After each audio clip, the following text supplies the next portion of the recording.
Welcome to Midnight Rain Tales. The world sleeps, and the rain begins to whisper. In this quiet hour, stories drift through the night air, soft, chilling, unforgettable. Here, under the midnight sky, we share the tales the rain refuses to forget. Stay close and listen.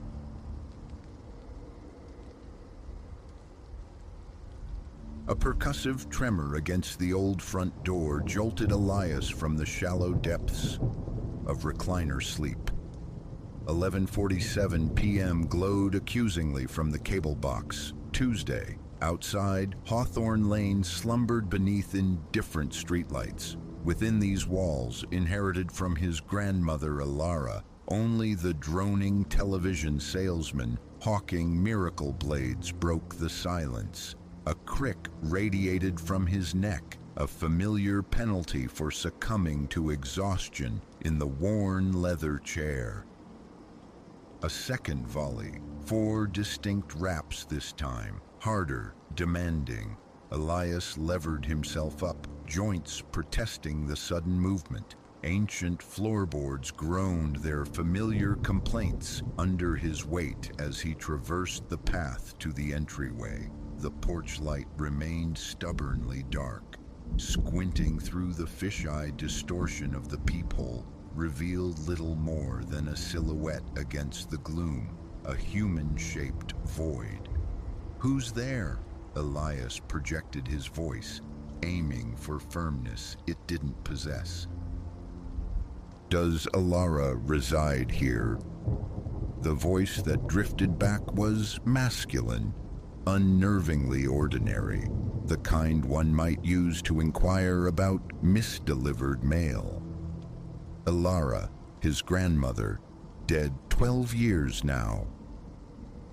"No," Elias stated, keeping his hand hovering near the deadbolt's thumb turn. "No one by that name is here." A pause stretched. "Are you quite certain? They indicated they would be expecting me tonight."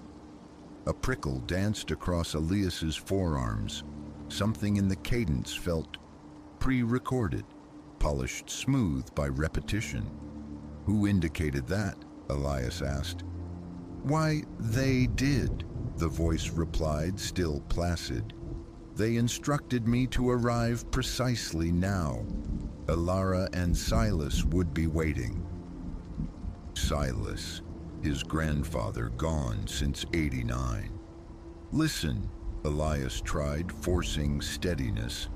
"I don't know who you spoke to, but this is the wrong address. Alara and Silas. They haven't lived here for decades. They're deceased." Silence pooled on the other side of the oak. The silhouette remained motionless. "That cannot be," the man murmured at last, the calmness fraying slightly. "Our conversation was only yesterday. They were most explicit regarding the time and the location." Elias felt the saliva vanish from his mouth. The air in the hallway seemed to thin, growing colder. "I'm their grandson," he managed. "This house is mine now. They passed away. Alara in 2012, Silas back in '89. You need to go." Another pause, pregnant and heavy. Then a soft, dry chuckle scraped through the wood. No, that isn't right. Not at all. I have their invitation here, you see." A faint rustling like dry leaves skittering across pavement. Written in Alara's own hand. Tuesday evening, 11:45 p.m. "Do not be tardy," it says. Sweat slicked Elias's palms. He wiped them uselessly against his trousers. "Let me see it," he commanded, voice tight. "Hold it to the peephole." The shadow shifted, drawing nearer. A pale rectangle obscured the view. Even through the warped lens, in the meager ambient light filtering from the living room, the script was undeniable. The elegant, slightly slanted loops, the distinctive way she crossed her T's, pure Alara, and the date pinned at the top. Today's. A knot cinched tight in Elias's stomach. Impossible, yet undeniably there. "Where," Elias croaked, "did you get that note?" Ilara presented it to me yesterday afternoon at the Nightingale Diner down on 5th. She wore her lovely blue dress, the one patterned with white blossoms. Silas was dapper in his charcoal suit, the one with the crimson tie. They treated me to coffee, explained everything about tonight. Elias felt a wave of nausea. The blue floral dress, the very one they'd chosen for Ilara's burial, and Silas cremated in that precise suit and tie. "That's a lie," Elias whispered, the denial flimsy, brittle. "This isn't amusing. Leave now or I'm phoning the authorities." A sigh, laden with weary disappointment, drifted from the porch. "I feared you might prove resistant.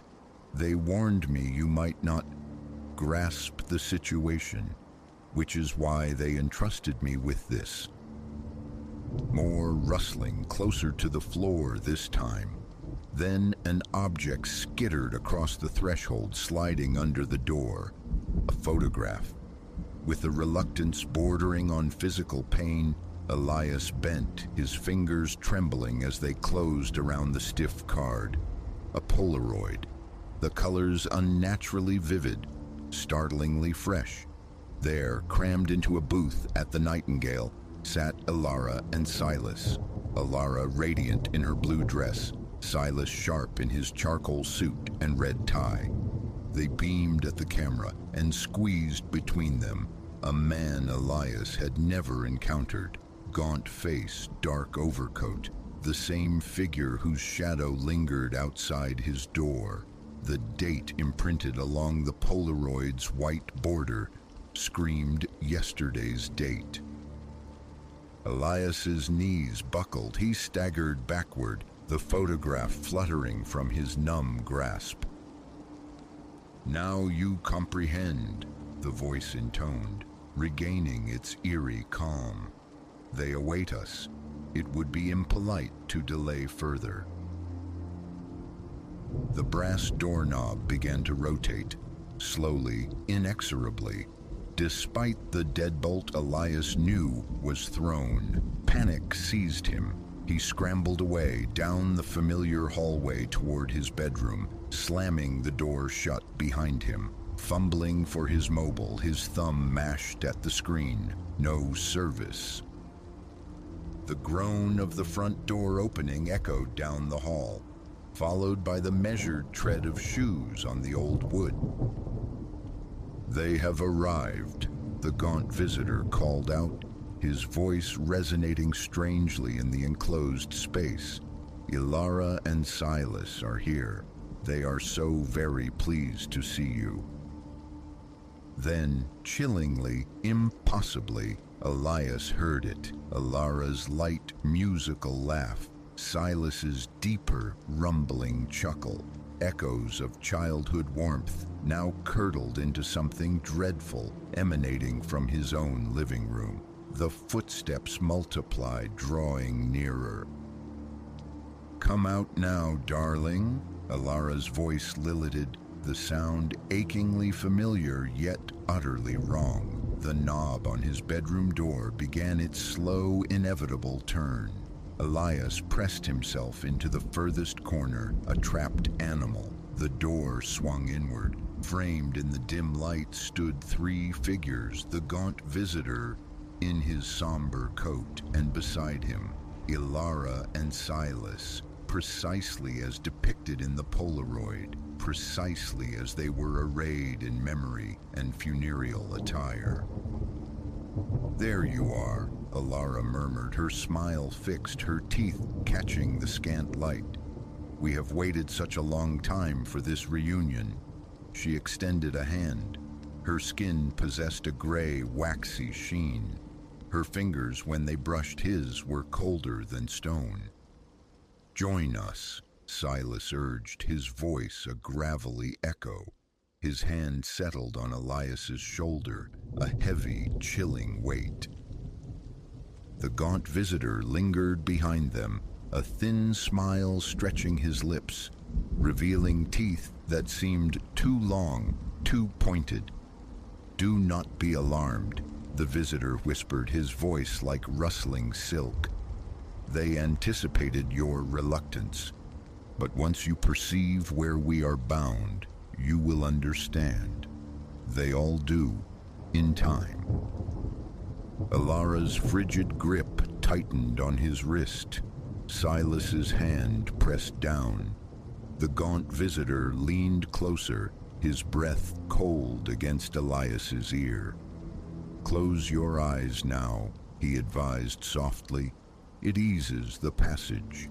When you open them again, clarity will dawn." Elias fought, a useless, feeble struggle against their unyielding strength. Darkness swirled, thick and engulfing.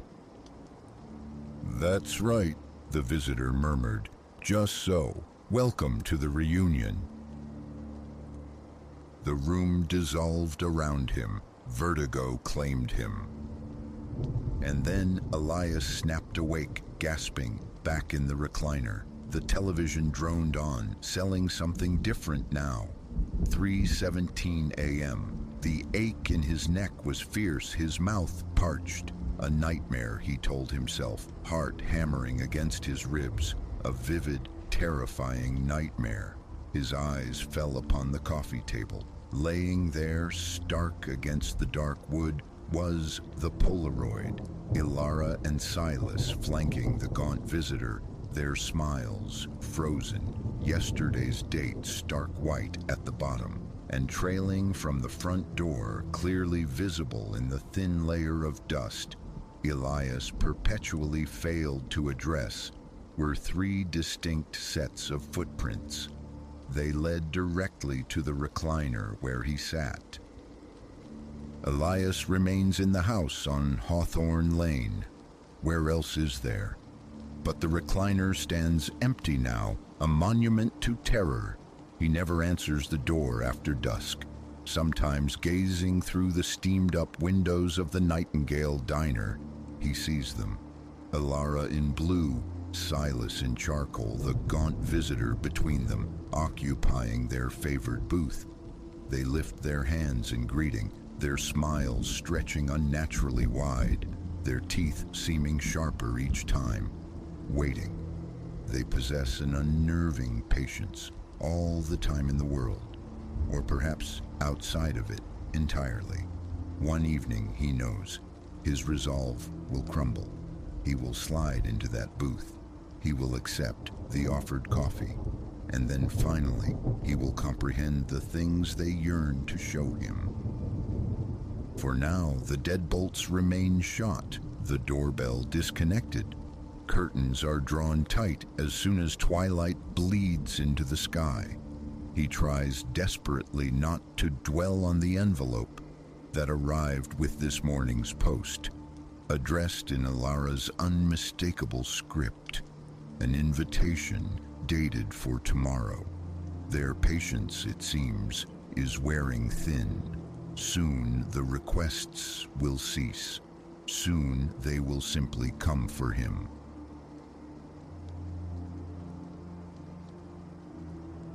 My senses, once the bedrock of my reality, have become unreliable narrators. I used to navigate the world by the compass of sight, sound, touch, unwavering truths. Then came the relocation, this solitary house perched high in the skeletal embrace of the mountains.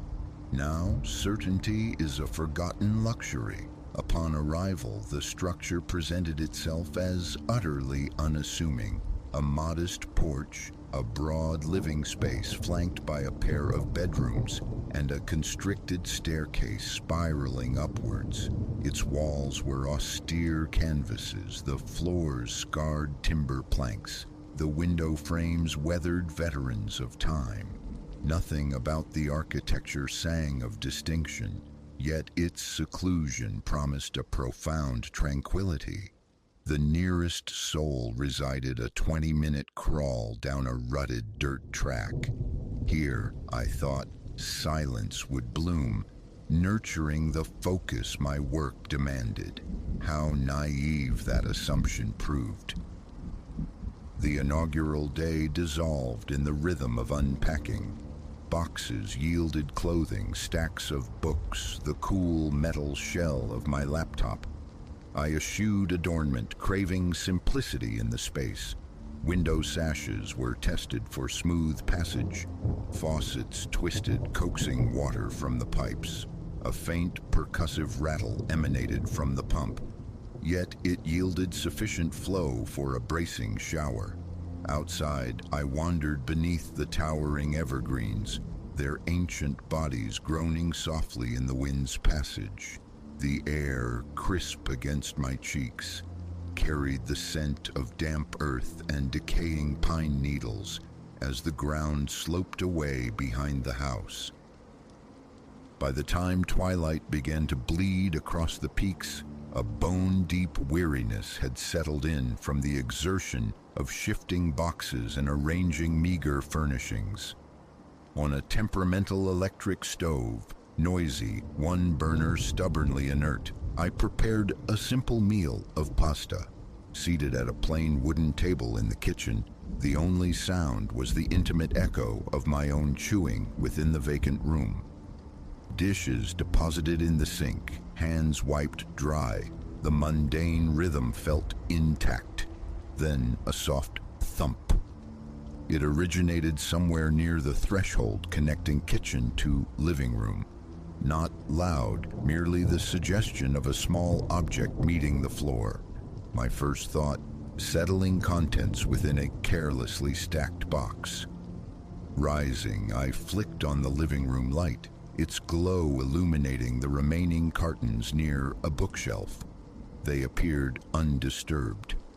A subtle current of air snaked from beneath the front door. The temperature outside had indeed plummeted, dismissing the noise as nerves.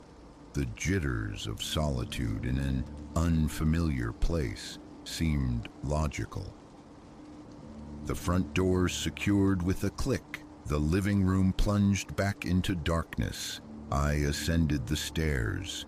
Each tread groaned under my weight, the sound amplified by the house's profound stillness. In the designated bedroom, a small lamp cast a pool of weak light. My phone, placed on the nightstand, displayed no signal bars. A mental note formed to scout for reception outdoors later. Leaving the bedroom door ajar, I extinguished the lamp and surrendered to the bedding. Sleep, however, remained elusive. Around the cusp of midnight, a delicate scraping sound roused me. It whispered from just outside my open door, persistent, like something being meticulously dragged across the wooden floorboards. I sat bolt upright, heart hammering against my ribs, mouth instantly arid. Holding my breath, straining to capture the sound again, I waited. Silence returned, thick and absolute. My gaze fixed on the dark rectangle of the doorway. No light seeped up from downstairs.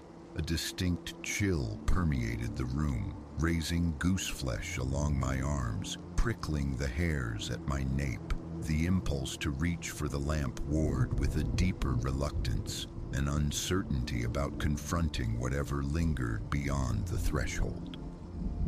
A branch against the siding, I reasoned, or perhaps a loose gutter. Minutes stretched into an eternity of quiet before I finally swung my legs out of bed. Padding softly to the hallway, fingers fumbled along the wall until they found the switch. The bulb flickered, sputtered, then held, bathing the narrow corridor in stark illumination. Nothing. The floorboards stretched away, bare save for scattered scuffs. The guest bedroom door remained closed.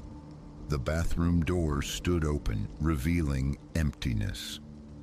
Returning to my room, sleep was a lost cause, my body thrumming with an alertness that refused to subside.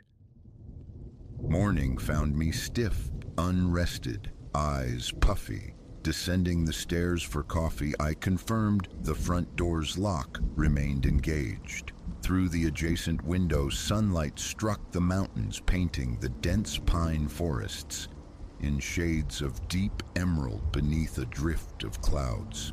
I sought solace in the mundane, the ritual of coffee, the view. Yet, crossing the living room, a new creak resonated from beneath my feet, a subterranean groan distinct from the staircase. Old houses sigh and settle, I told myself, willfully ignoring the tremor of unease. The day was dedicated to project notes, laptop open on the kitchen table. I listened, hyper-aware, but the house offered only the familiar chorus. Wind sighing through the pines, the refrigerator's intermittent hum. As late afternoon shadows began to lengthen, a measure of tension eased. Perhaps imagination, fueled by isolation, had embellished the night's events. But with the approach of true evening, a familiar heaviness constricted my chest. An inexplicable dread of the impending darkness settled over me. I began to pace, a restless circuit through the living room, checking windows, testing locks again, flicking light switches on and off compulsively. Once the sun dipped below the ridgeline, I banished the shadows, activating every lamp, every overhead light. Kitchen, living room, hallway, all blazed defiance against the night. I moved deliberately through each room, a methodical inspection intended to reassure myself of their vacancy. Closet doors were pulled wide upstairs, the shower curtain in the bathroom yanked aside. Emptiness greeted me everywhere. Later, seated at the kitchen table with a sandwich, my stomach remained clenched, refusing sustenance beyond a few forced bites. That's when the tapping began. It came from the living room window, sharp, erratic, tap, tap, pause, tap. My chest tightened instantly. Rising, heart galloping, I stared towards the living room. The tapping persisted for several more seconds, then ceased. Turning the corner, I cautiously approached the window. Lamplight reflected on the dark glass, obscuring the world outside. Leaning closer, scanning the periphery, I saw no swaying branch, no plausible natural explanation. The rhythm had felt too intentional. A cold film of perspiration beaded on my forehead. My breath grew shallow. Wind? An insect? A lost bird? Stepping outside through the front door confirmed the stillness. The night air was cold, silent. Phone flashlight slicing through the gloom, I circled to the side of the house. Nothing near the window could account for the sound. A profound vulnerability washed over me, standing exposed in the oppressive darkness. I retreated quickly back inside. Sleep was unthinkable. Vigilance felt essential. Another cup of coffee brewed, a futile attempt at distraction. Finding a fleeting bar of signal in one corner of the kitchen, I saw a message from a friend. Settling in, okay? My fingers, trembling slightly, typed a reassuring lie. All fine. Placing the phone down, I watched steam curl from the mug, the frantic pulse in my ears drowning out the quiet hum of the house. Around 10, it started again in the hallway. Footfalls softer than mine, lighter than any adult's tread, moved with measured slowness along the corridor floor. My muscles seized, gooseflesh erupted anew. Mouth dry, breath held captive in my lungs. I rose from the chair and edged towards the living room entrance. The footsteps halted.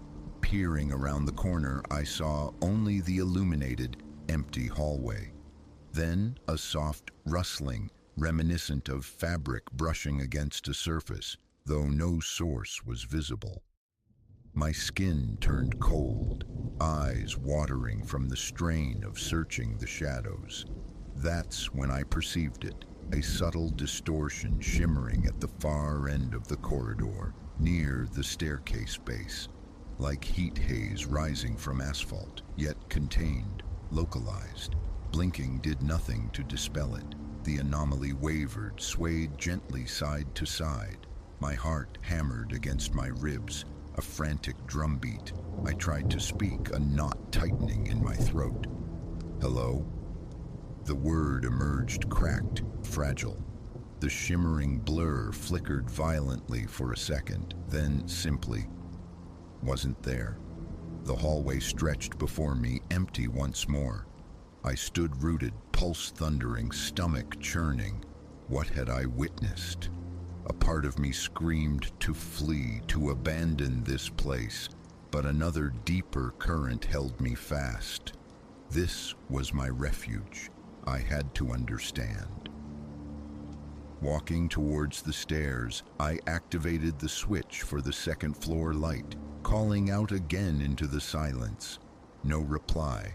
I ascended step by deliberate step, listening intently.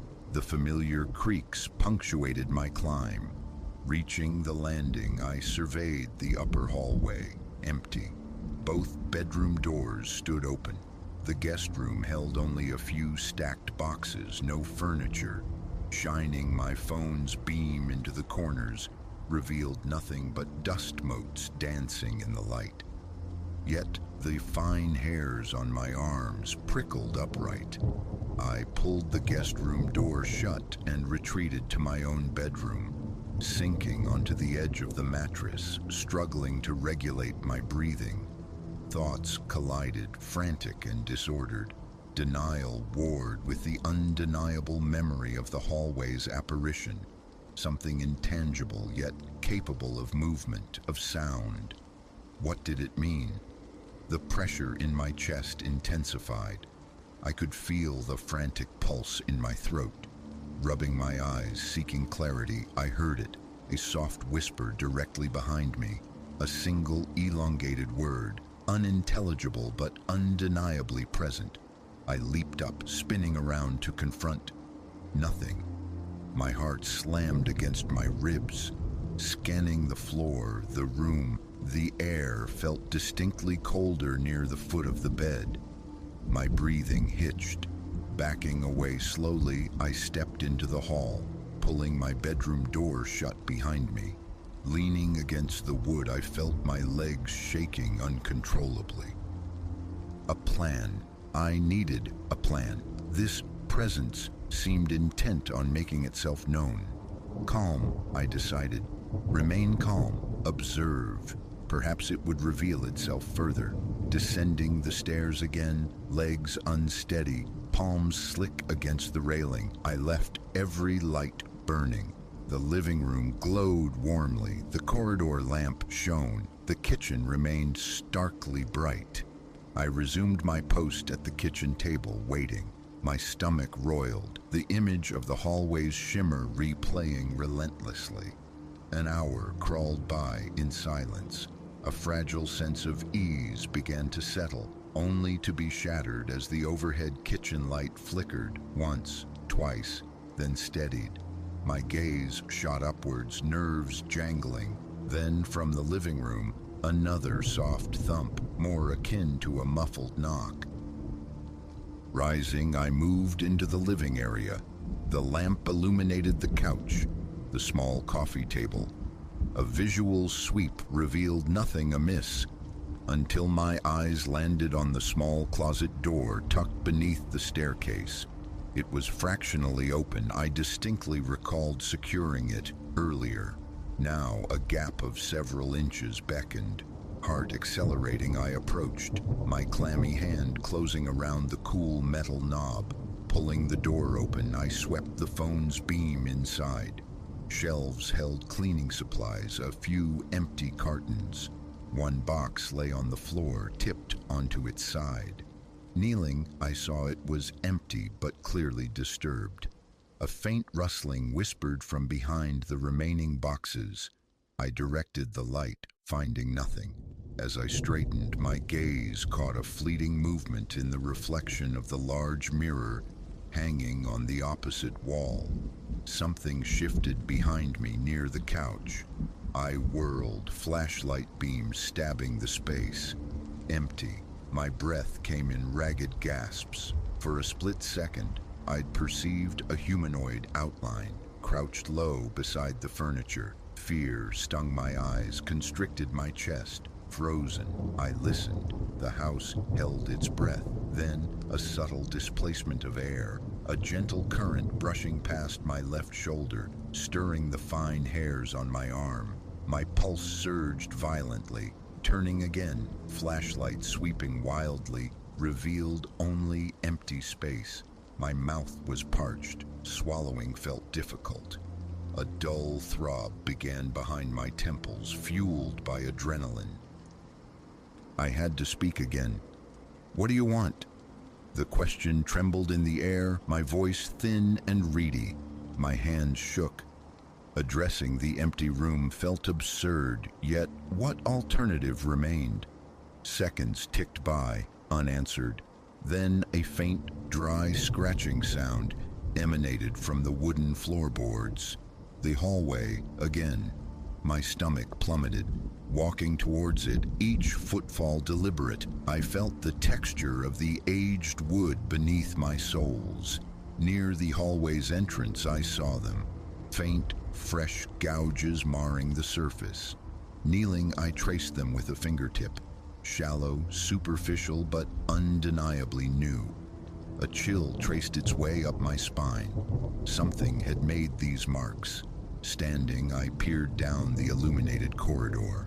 My mouth felt tacky. I forced slow, deep breaths against the rising panic. The very air seemed to change, growing dense, heavy, pressing in. Fists clenched at my side, seeking an anchor. My heartbeat pounded, a deafening rhythm in my ears.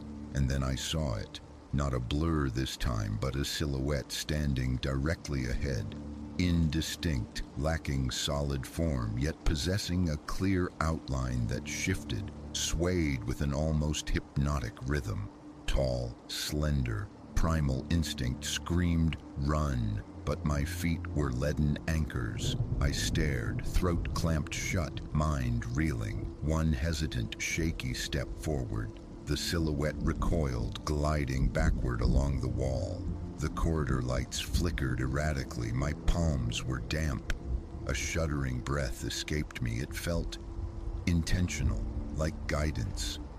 Tentatively, I followed, step by painstaking step, until it led me to the base of the staircase. And then it dissolved. I stood there, arm trembling, utterly bewildered. It wanted something, but what? A faint knock sounded from above. Second floor. My intuition, overriding fear, urged me upward. I climbed, legs quivering, the ascent feeling longer this time. The upstairs hallway light remained on. I turned towards the guest room. The door, which I had closed, now stood slightly ajar. A soft, shuffling sound came from within. Palm damp against the cool metal, I twisted the knob and pushed the door open. The boxes were no longer stacked but strewn haphazardly. One lay overturned, its contents, blank pages intended for my notes, scattered across the floorboards. They weren't random, they formed a distinct, deliberate circle. My body went rigid. Then I saw it, a single sheet, pinned beneath the corner of an upright box. On it, a series of frantic, scribbled lines. Not random marks, I realized with a jolt. They felt purposeful, like a desperate attempt at communication. My stomach tightened further. My hand shook as I retrieved the paper. The marks formed no recognizable script, yet conveyed an undeniable intent. My scalp tingled, whirling around, suddenly certain I was not alone. I saw only the empty, disturbed room. Doubt was no longer an option. Something resided here.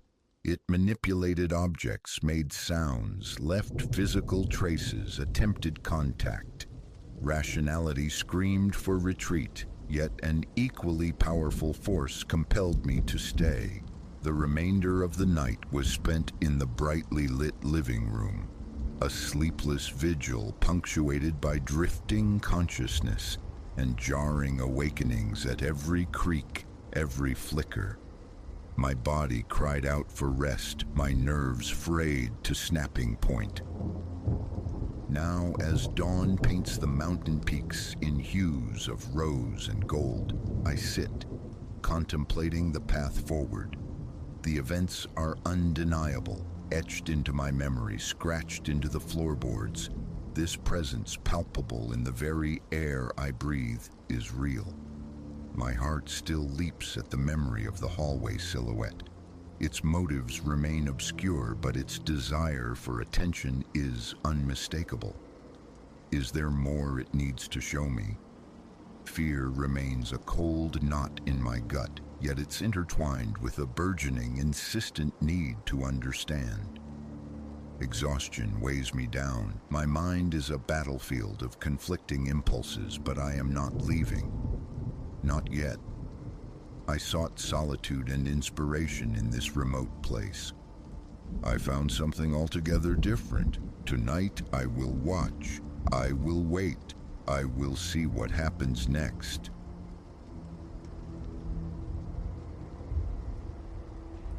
Three weeks it had been, dwelling within the bones of this antiquated apartment building. Its appeal lay solely in its modest rent and the somnolent tranquility promised by the surrounding streets. I remember the initial tour, the corridor stretching like a shadowed throat, floorboards that groaned underfoot with geriatric sighs, walls wearing the ghostly pallor of long-forgotten paint, and suspended high in the hallway ceiling, a small square hatch, the trapdoor. No cord dangled, no folding steps hinted at access. It floated remote and unreachable. Mr. Abernathy, the proprietor, had gestured vaguely towards it, mentioning a cramped attic space. His explicit instruction, delivered with unsettling gravity, was never to tamper with it.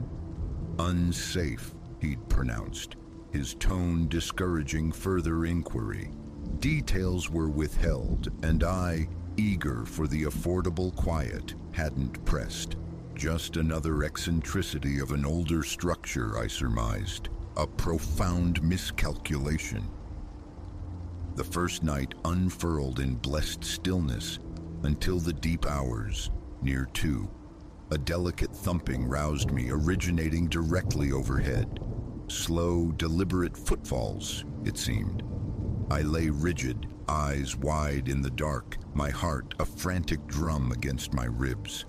The building settling, I desperately reasoned, the ancient timbers stretching their limbs.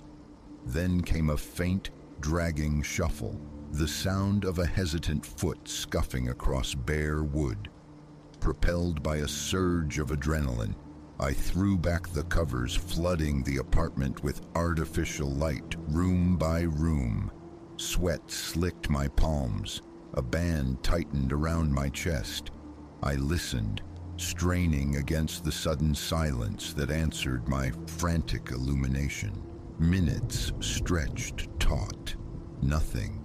Eventually, unnerved, I retreated to bed. Sleep a skittish creature, easily startled.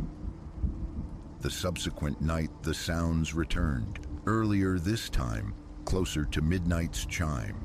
Now distinctly, 2 feet, their cadence uneven, hesitant. Overhead, the planks creaked their protest. I stared fixedly at the plaster expanse above, thoughts scattering like startled birds. My pulse hammered, a thick, uncomfortable throb in my neck.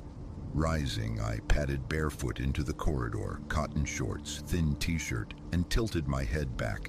gaze fixed on the enigmatic hatch.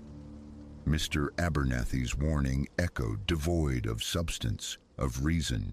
Curiosity, sharp and insistent, gnawed with each passing second. I stood there, arms folded, a sentinel waiting for the next disturbance.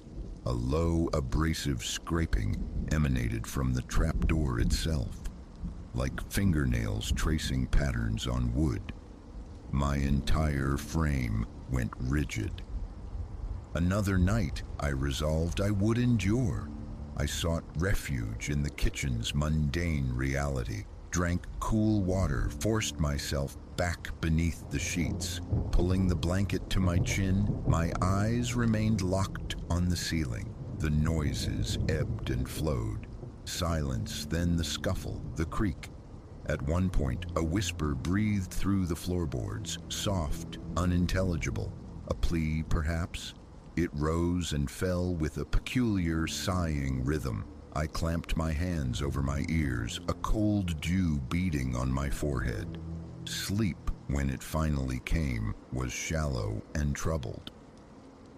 Morning light brought a restless energy. I scoured every accessible nook of the apartment, rapping on walls, searching for phantom panels, any alternative path to the sealed space above. Futile.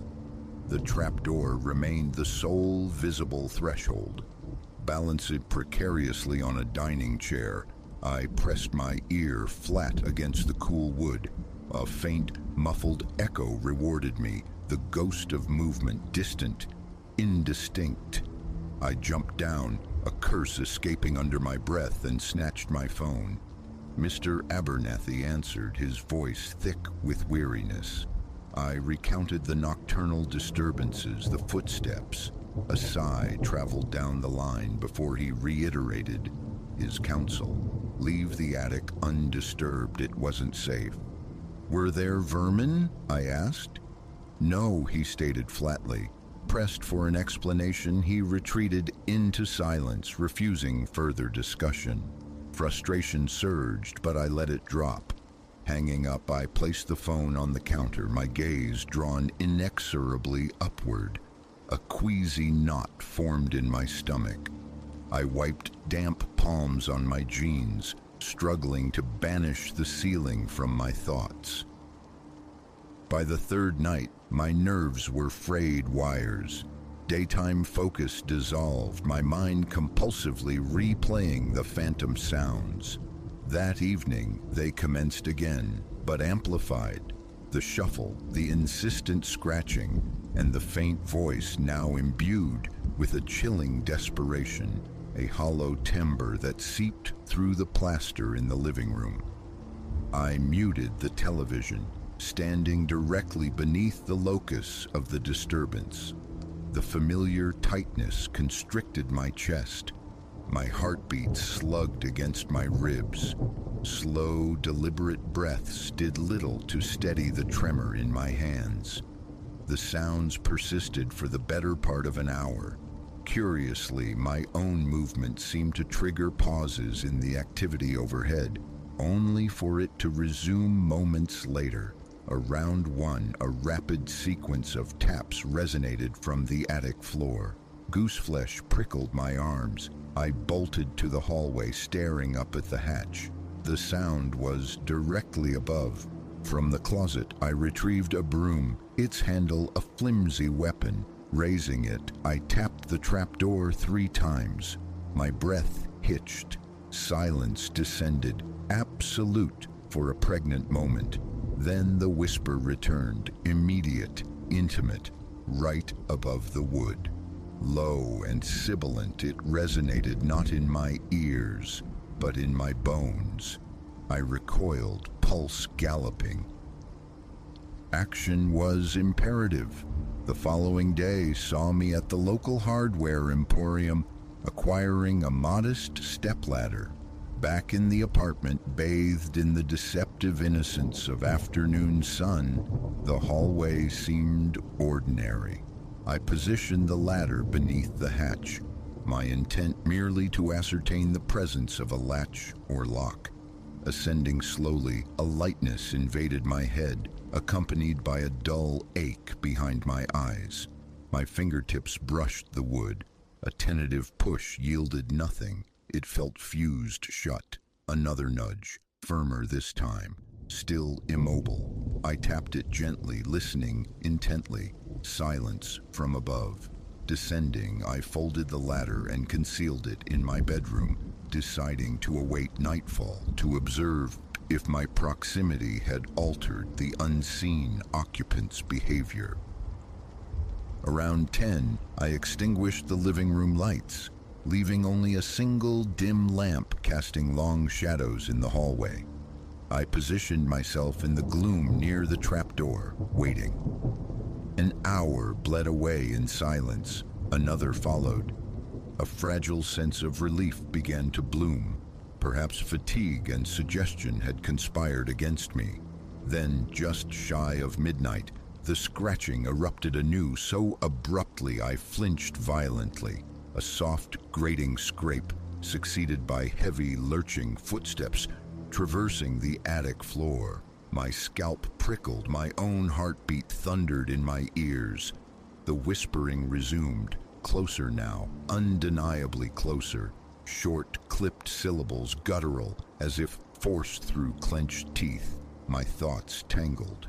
Breath grew shallow. My hand tightened around the broom handle, still propped against the wall. I rapped the ceiling again. Nothing. My heart hammered with such force I felt momentarily faint. Sleep was a forgotten country that night.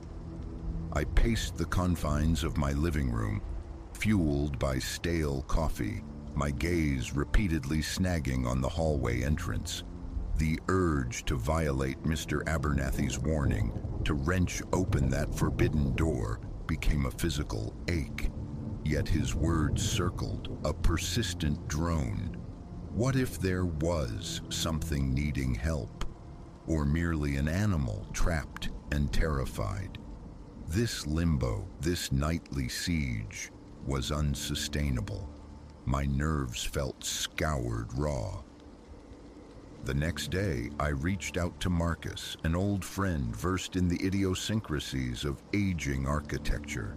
Raccoons, he suggested, perhaps squirrels trapped in the eaves. Set out some food, maybe a humane trap, but he also echoed the landlord's caution.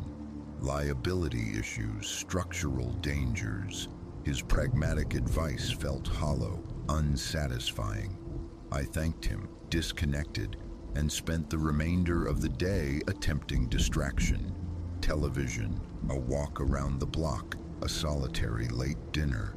Through it all, a relentless tension hummed in my shoulders.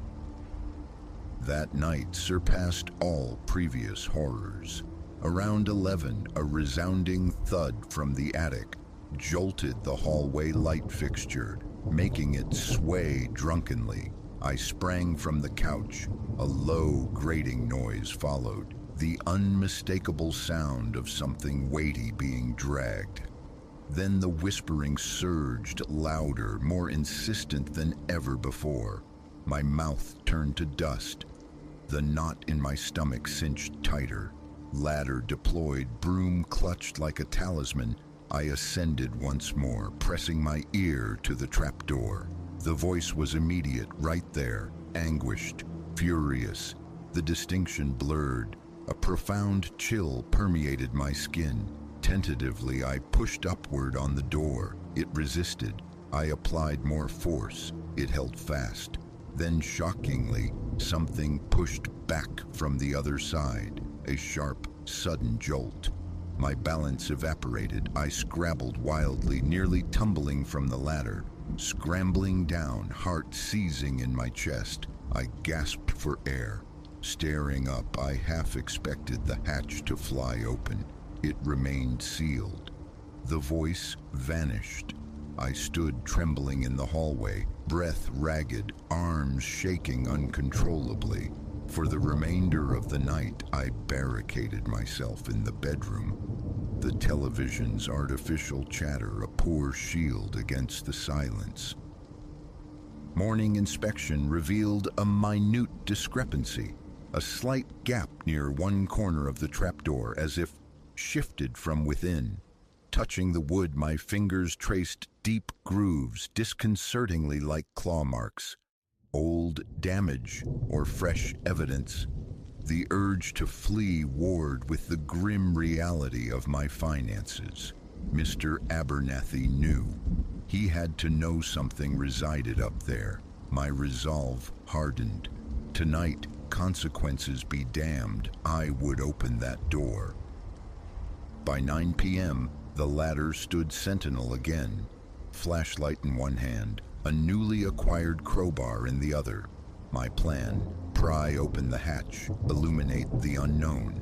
Nerves screamed beneath my skin. My hand quaked as I adjusted the ladder's footing. For an hour, I remained grounded, paralyzed by a potent cocktail of dread and compulsion.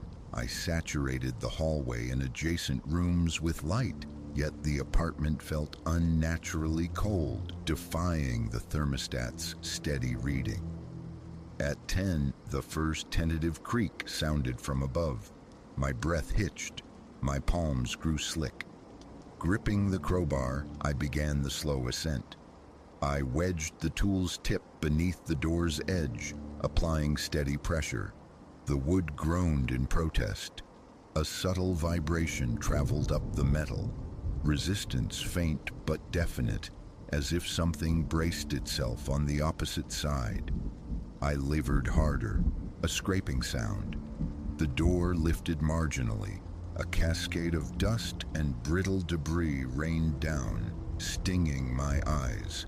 I coughed, blinking furiously. And then the voice. Raw, immediate, directly beyond the wood. Pained, urgent. My heart threatened to detonate. I tried to form words. Who's there? But my throat constricted. The chest tightness returned. Sweat beaded on my brow. With a surge of adrenaline, I heaved again, widening the gap to perhaps 2 inches.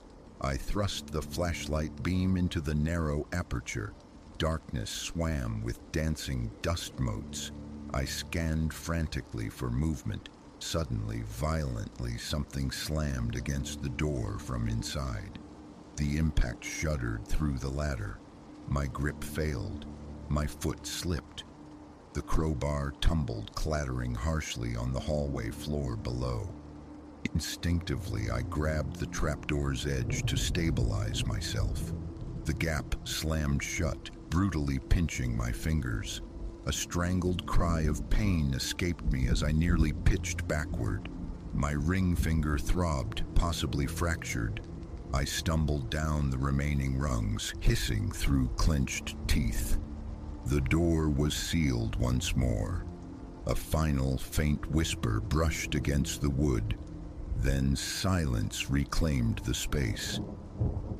I backed away, cradling my injured hand. Breath came in ragged bursts, heart hammering against my ribs.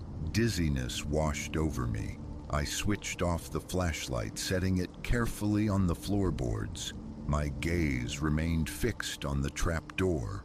The presence, the entity, whatever it was, felt terrifyingly real. Thought fractured. Questions swirled, finding no purchase. I paced the apartment for another hour, forcing measured breaths, periodically checking the hallway. The hatch remained closed, the slight gap near the corner mocking me. The scratches seemed darker, deeper, though perhaps it was only fear painting shadows. Around midnight, the realization struck with chilling certainty. I could not endure another night like this. I dialed Mr. Abernathy, voicemail. I left a message, my voice trembling, betraying my terror, even to myself. I recounted the incident, the injury, the undeniable resistance. I implored him to inspect the attic, to send someone, anyone. I added, my voice hardening despite the fear that if he failed to respond, I would force the door open myself. and involve the authorities if necessary. Hanging up, I slumped onto the couch, pressing a makeshift ice pack to my throbbing fingers. I stared at the ceiling, listening. A slow, steady shifting began overhead. Pacing, it continued for 10 minutes, methodical, relentless, then ceased abruptly. No whispers, no thuds, no scratching, only silence. A profound, unnerving silence. I remained awake until dawn, anticipating a sound that never materialized. I am still in the apartment. My finger aches, a dull reminder, but it moves. I await Mr. Abernathy's call, a call I suspect will not come. Fear is a constant companion now, questions breeding in the quiet. I cannot dispel the oppressive certainty that something is trapped above, or perhaps worse, that it waits patiently for me to breach its prison again. The trapdoor draws my eye whenever I pass through the hallway. I feel the familiar clench in my gut, the cold sweat on my neck. Echoes of that desperate whisper haunt the edges of my hearing. I don't know how much longer I can remain here. Each creak of the building is a question, each shadow a potential threat. For now, the door stays shut, and I remain listening, wondering what darkness I invited into my life the moment I crossed this threshold.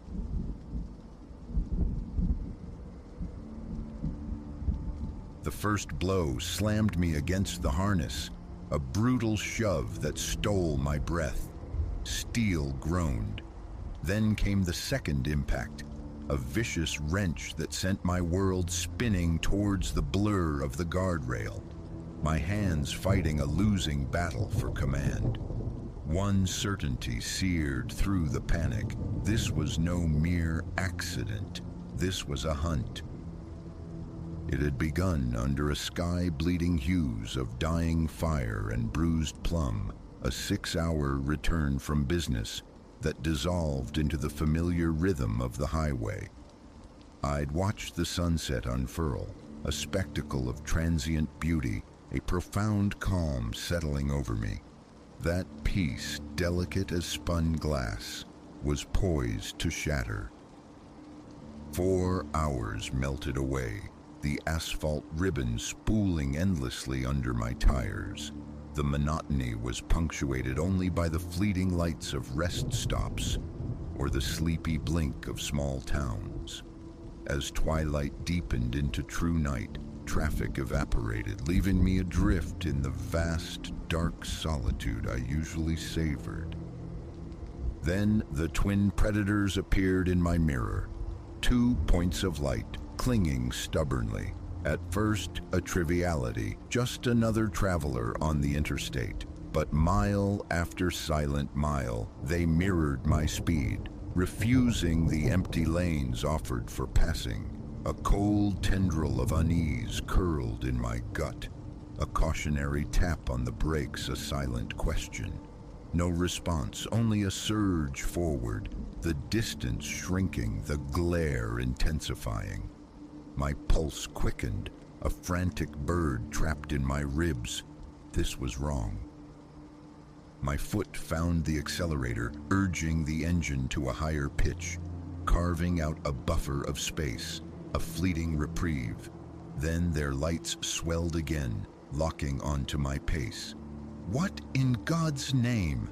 The whisper was swallowed by the engine's hum. My gaze flickered. Road, mirror, road. The headlights behind burned hotter, imbued with malevolent intent. Pull over? The thought was instantly smothered by instinct. Stopping felt like surrender. My only hope lay in speed, in escape, in finding sanctuary among strangers. I pushed the needle further, trespassing into speeds the car protested with a high-strung whine. The pursuing machine matched me, effortlessly, relentlessly. Sweat slicked my palms. My knuckles turned white, welded to the wheel. I darted between lanes, a desperate gambit. They flowed with me, an inescapable shadow tethered by an invisible cord. That's when they struck from behind. A hard, deliberate ramming blow to the bumper. The car fishtailed wildly, tires screaming on the pavement. I wrestled it back into line, heart hammering against my sternum, drowning out all else. "All right," I gasped, voice ragged, forcing air into my lungs. "All right, it's real. Think. My free hand scrabbled for the phone. Dead screen. No signal, of course. Nothing but dense, indifferent forest flanking the highway, swallowing the world. The next assault came from the side. They drew parallel, a dark shape glimpsed in my periphery, then swerved violently. Metal shrieked against metal as they slammed into my passenger side. The impact sent me hurtling again, this time directly at the unforgiving steel barrier. A savage twist of the wheel, a prayer choked back, and somehow, miraculously, I stayed on the asphalt. Adrenaline detonated within me, pure electric terror, not road rage. This was annihilation. An exit sign materialized ahead, a sudden promise. Impulse took over. I sliced across 2 lanes, tires protesting the sharp angle, and plunged onto the off-ramp. They followed, the abrupt maneuver momentarily widening the gap. The exit devolved into a narrow serpentine track, twisting into the darkness. Under any other sky, I wouldn't dare this velocity, but normalcy had fled. I flogged the engine, throwing the car into bends so sharp the tires momentarily lost purchase. In the mirror, their headlights struggled, falling back. A fragile spark of hope ignited in the suffocating fear. It died as quickly as it flared. Rounding a blind curve, my headlights slashed across an impassable barrier, a massive tree, fallen squarely across the road. Brakes screamed. The car skidded on loose gravel, the world contracting to the rapidly approaching obstacle. Time warped, stretching the final seconds into an eternity. The screech of tires echoed from behind. This was it. The end. Last-second desperation wrenched the wheel hard left. My car bucked off the road, tearing into the thick undergrowth. Branches lashed the windshield like angry claws. I was tossed violently, the world a maelstrom of snapping wood and churning earth, before a final shuddering halt. Silence descended, broken only by my own ragged, desperate breaths. My hands remained clamped to the wheel, trembling, alive, against all odds, alive. The snarl of an engine revving close by shattered the stillness. They were still there, hunting. Instantly, I killed my lights, sinking low in the seat, praying the dense foliage was shroud enough. Their engine idled, then cut out. A car door opened, closed. Footsteps crunched on the gravel of the road, drawing nearer. A beam of light pierced the darkness, a probing eye sweeping back and forth. I held my breath, muscles locked, heart a deafening drum against my ribs. The footsteps hesitated nearby. The light danced across leaves mere inches from my hidden sanctuary. Come out," a voice crooned, a sickeningly playful lilt that turned my blood to ice. Can't hide all night. Frozen, motionless, certain they could hear the frantic pounding in my chest. The steps moved away, then returned, circling. A torturous game of hide and seek, played out in the suffocating dark. Eternity passed in minutes. Finally, a grunt of frustration. Damn it, gone. The footsteps retreated, a door slammed, an engine roared back to life, tires spitting gravel as they sped away into the night. Long after the sound faded into the forest's ambient murmur, I remained entombed in the car, rigid with fear. Was it a trick? Were they waiting, patient predators? As the adrenaline tide receded, the grim reality washed over me, stranded, deep in an unknown forest, car likely crippled, and a potential killer still somewhere in the vast darkness, still no signal. Panic threatened, a sob escaping before I ruthlessly crushed it. Disintegration was a luxury I couldn't afford. A plan, I needed a plan. Staying put felt like waiting in a trap. Yet venturing into the black, disoriented forest felt equally perilous. Survival chose for me. Remaining was untenable. I gathered my phone, wallet, the small emergency flashlight from the glove box. Easing the door open with excruciating care, I slipped out into the cool, damp air. The forest pulsed with unseen life. Rustling leaves, distant owl calls, the scurry of tiny feet. Every sound jolted me, convinced my pursuer had returned. Choosing a direction by sheer instinct, I began to walk, forcing stealth upon my trembling limbs. The flashlight remained off. I navigated by the scant moonlight, filtering through the dense canopy. Hours crawled by, each step fraught with tension. Shadows writhed into menacing shapes. Snapping twigs mimicked following footsteps. Hope frayed.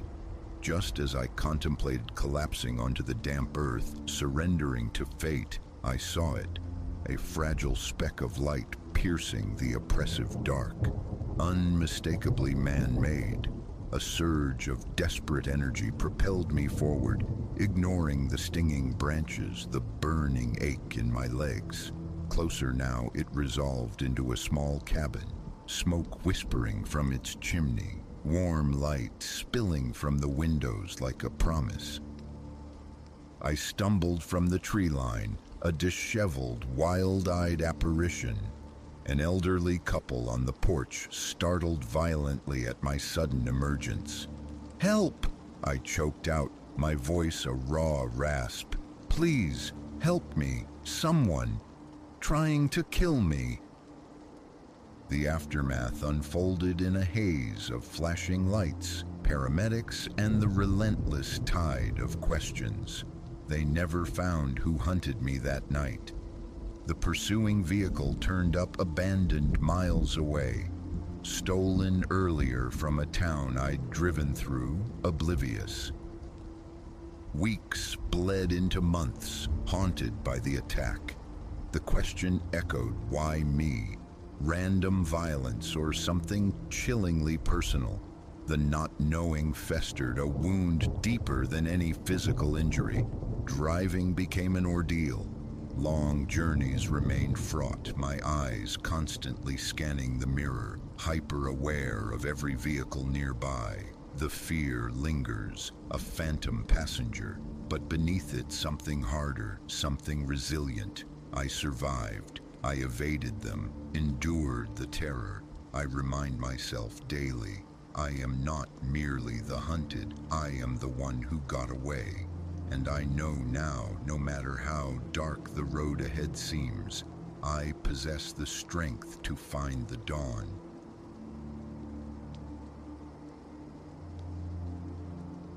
The sun was sinking, bleeding color across the bruised sky as Elias arrived. Huddled against the tree line, the cabin seemed to shrink, less a dwelling than a weathered crate dropped at the swamp's edge. A single corroded key on a ring thin with rust changed hands. A curt transaction with the owner, a man whose haste suggested this place was best left undisturbed. He offered a clipped assurance of availability by phone. Then his vehicle receded swiftly down the dirt track. Elias lingered on the short plank porch, gazing into the swamp's maw. The water lay like a sheet of liquid shadow, its stillness broken only by an iridescent film mirroring the sky's dying embers. An ancient perfume hung in the air. Wet earth, fungal breath, the slow decay of seasons. It wasn't unpleasant, not initially. He'd come seeking solitude for the page, prepared for dampness and the profound quiet necessary for his work. His sole valise and a carton of provisions were carried across the threshold into a space that felt immediately constricting. A narrow cot pressed against one wall. Opposite stood a spindly table flanked by two mismatched chairs. A short length of counter served as a rudimentary kitchenette.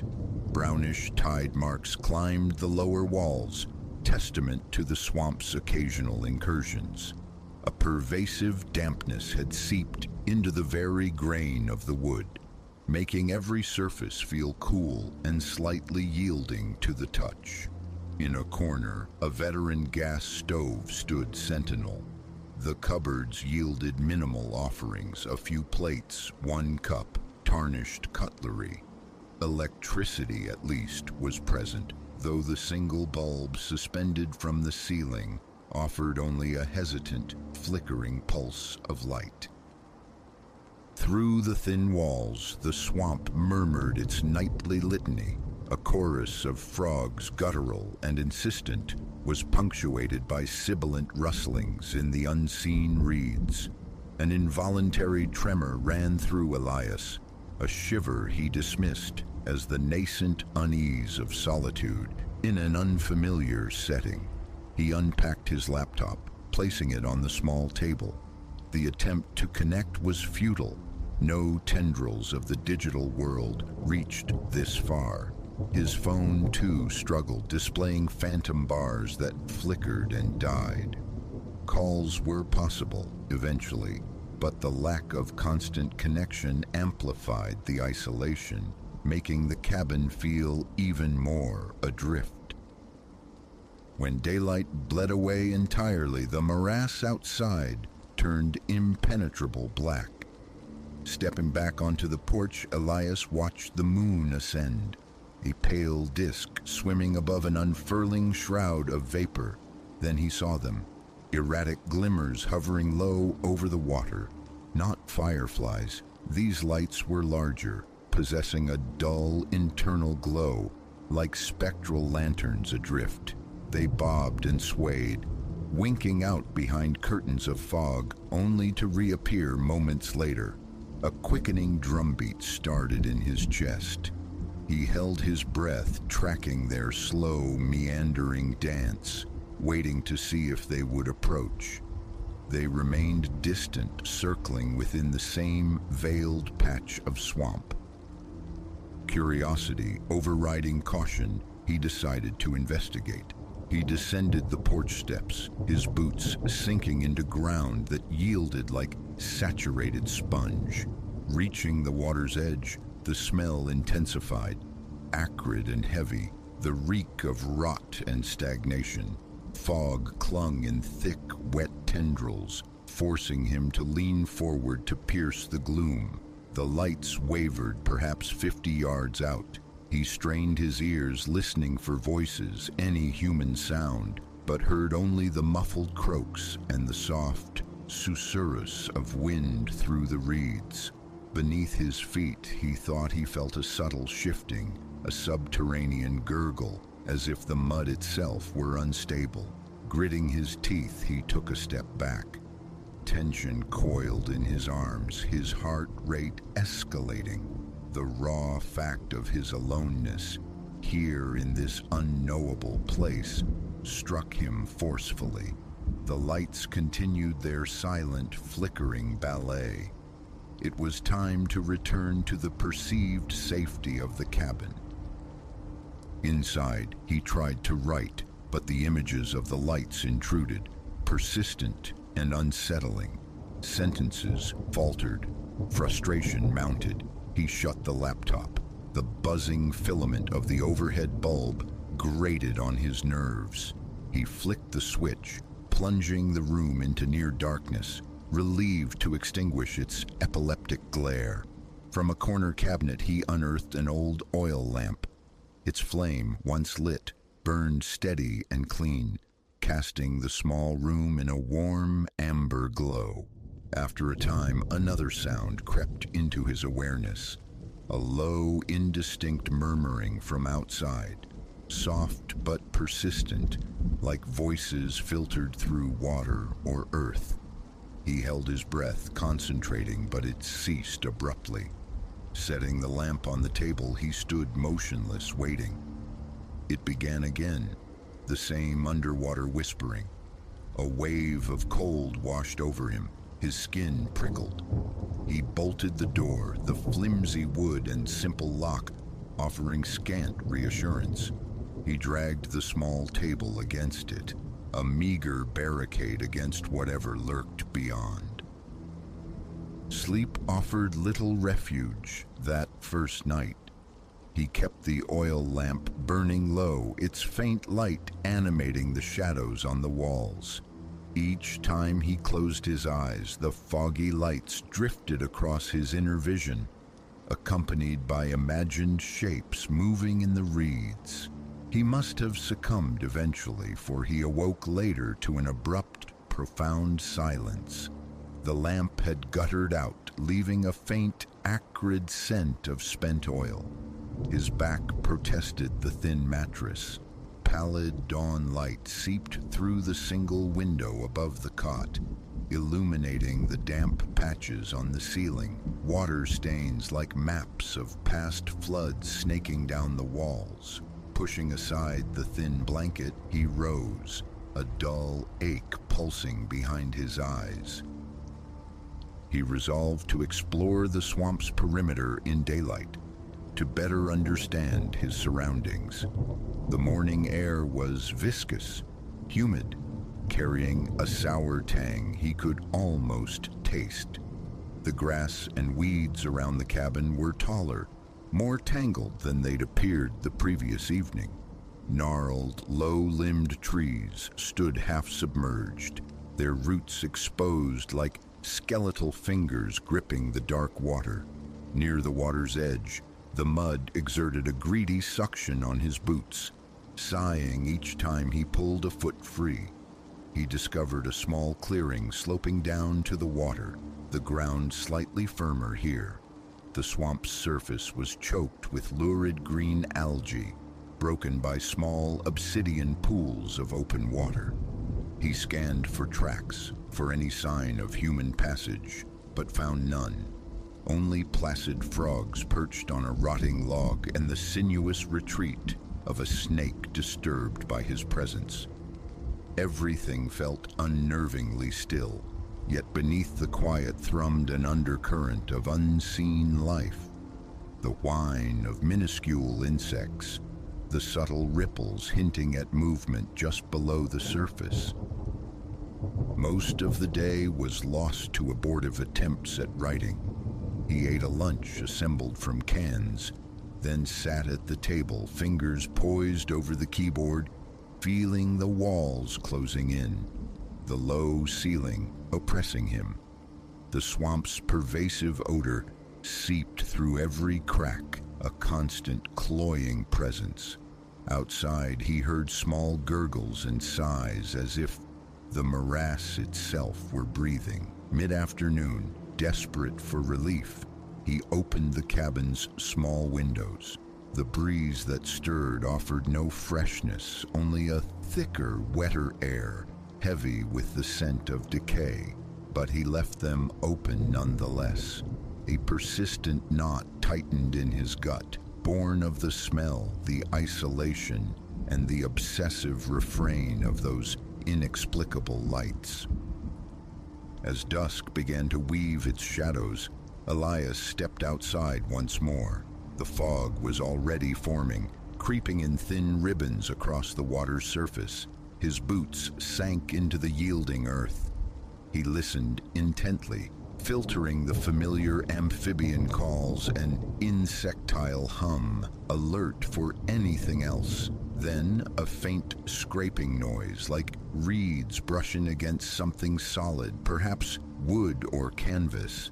He moved cautiously along the water's edge, trying to mute his footsteps. His heart beat a steady, heavy rhythm against his ribs. His palms were slick with sweat. The sky deepened to a bruised purple. The moon climbed and the fog thickened, coalescing into a dense bank. And there they were again, a trio of glows this time, moving in slow, deliberate circles in the same general area as before, though closer together now, describing a pattern that felt purposeful, yet remained unfathomable. The thought of wading into the black water to investigate sent a clench of visceral fear through him. He didn't trust that water, its hidden depths, its clinging mud. He remained rooted to the shore, watching. Suddenly, the whispering returned, softer than the previous night, muffled by the dense fog. His head felt strangely light, his mouth instantly dry. He crouched low behind a clump of tall, sharp-edged grass, peering into the gray veil. He saw no silhouettes, no boats, nothing but the shifting reeds and the swirling mist. The whispering persisted for several seconds, then faded into silence. Elias stood, wiped the dampness from his forehead, and hurried back toward the cabin's flickering light. Inside, he slid the bolt home and turned on the electric bulb, whose erratic flicker only amplified his tension. He retrieved his flashlight, tested its beam, strong and steady, and placed it on the table beside him, a reassuring weight. He sat, trying to regulate his breathing, considering a call to the owner. But what could he articulate? Spectral lights, voices on the wind. He imagined the likely dismissal. Swamp gas, owls, local lore. He was committed to this place for now, and the need for creative solitude warred with rising dread. A rational part of him argued for nerves frayed by isolation, but his gut, cold and tight, insisted something tangible and strange was unfolding. That night, the whispering escalated. It began around midnight, louder now, rising and falling in undulating waves. He could almost discern words, syllables lost in a watery distortion, as if spoken through a thick, sodden barrier. His hands trembled. He sat rigid on the cot, flashlight beam fixed on the flimsy door, his chest constricted. He imagined shapes coalescing just beyond the window panes, obscured by the night and the glass's condensation. Intermittently, a delicate tapping began against the cabin's side, a sound like fingernails drawn lightly across the weathered wood. His mind raced. The impulse to flee, to pack, and drive blindly down the treacherous track warred with the sensible fear of navigating the swamp road in pitch darkness. He would wait for morning, he told himself, clinging to the promise of dawn. He must have dozed eventually, lapsing into an uneasy state between waking and sleep, because he jolted fully awake later, drenched in sweat. It was near dawn. The whispering had ceased. His jaw ached from unconscious clenching. His arms and back were stiff with tension. He rose, gulped water directly from the faucet, then splashed his face in the small basin, staring at the haggard reflection in the tiny, foxed mirror above it. Dark hollows pooled beneath his eyes, strain-etched lines around his mouth. After a semblance of breakfast, He stepped outside. The air felt thicker still, carrying an almost sulphurous tinge beneath the usual damp decay. He decided to explore the swamp's edge in the opposite direction, driven by a desperate need for explanation. The undergrowth was dense, forcing him to push through tangled reeds and low, thorny shrubs. Several times his boots slipped, plunging him ankle-deep into cold, viscous mud. His shirt clung to his back. Insects whined persistently around his head. Small creatures rustled away at his approach. He found no other cabins, no hidden paths, no discarded boats. The swamp stretched before him, an endless mosaic of black water and dense vegetation. Trees leaned at precarious angles, their roots exposed and tangled. A palpable sense of entropy permeated everything. He returned to the cabin after an hour, frustrated and no closer to understanding. The afternoon was spent in another failed attempt at writing. His focus shattered repeatedly. Every creak of the old cabin, every gurgle from the swamp outside, sent a jolt through him, leaving him frozen, listening, waiting. The tension in his stomach was a constant nauseating presence. That evening, the fog rolled in exceptionally early, a suffocating white blanket that crept across the water and swiftly enveloped the bank, swallowing the cabin whole. Just before total darkness claimed the land, Elias ventured out, flashlight in hand. Its beam sliced into the mist, illuminating perhaps 10 feet of soggy ground before being utterly absorbed by the wall of gray. Beyond that radius, the world ceased to exist. He heard a distinct splash nearby, close to the water's edge. He swung the light, its beam catching only expanding ripples on the black surface. His heart hammered, his mouth was dust dry. He spun around, scanning the opaque curtain behind him, and for one terrifying, heart-stopping instant, he thought he saw it, a shape, tall and stooped, moving behind the reeds at the edge of his vision. It vanished the moment his light beam touched the spot. He backed away slowly toward the cabin, keeping the flashlight trained on the empty space where the figure had seemed to be. The swamp was utterly silent now, save for his own ragged breathing. He scrambled inside. He locked the door, then, feeling foolish but compelled, wedged the spindly chair beneath the knob. His hand shook so badly he dropped the flashlight. It clattered loudly on the wooden floor. He switched off the flickering electric bulb, opting again for the steadier, softer glow of the oil lamp. Outside, the darkness was absolute, the fog pressing against the window panes like a tangible entity. Condensation streaked the glass, making the interior feel even more like a damp, isolated cave. Around 9 o'clock, the whispering returned, louder than ever before. It sounded like multiple voices now, a layered chorus speaking simultaneously, the words perpetually submerged, just beyond the grasp of comprehension. He tried to ignore it, focusing fiercely on his laptop screen, but the sound seeped into his thoughts, insidious and unnerving. His breathing grew shallow, his chest tight, sweat trickled down his temples. Then, near midnight, came a sharp, definitive thud against the cabin wall.